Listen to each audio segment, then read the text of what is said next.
Jos sä yrität jotain typerää, kuten esimerkiksi kaarata tai hälyttää apua, niin mä satutan Jenniä.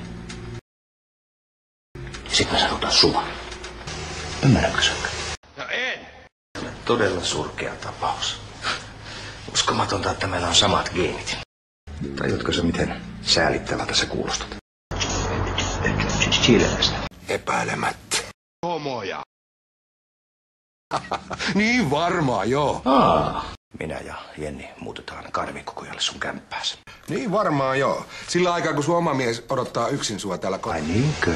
Mä en ymmärrä, mihin sä pyrit täällä. Turpa kiinni nyt! Terve. Mitäs sä nyt oikein höpsit, rakas? Mitä? Ai niinhän se olikin, joo. Mä kuvittelin, että susta olisi oikein kivakin tavata omaa rakasta veljes pitkästä aikaa. Sanonko mä sulle, mitä mä kohta sanon vahingossa? Äläs tee mitään typerää, ettei Eerolle käy huonosti. Se selviää sulle kyllä aikana. Sä olet ihan yhtä hullu kuin ennenkin. Mistä te oikein juorusitte mun selän takana, hä? Se selviää sulle kyllä aikana. Ei, nyt sä käsitit ihan väärin. Turpa kiinni, sönkkö. Tyhjennäs taskus tuohon pöydälle. En ikinä. Sanoinkin, että tyhjennäs taskus tuohon pöydälle. Ymmärrätkö, sönkkö?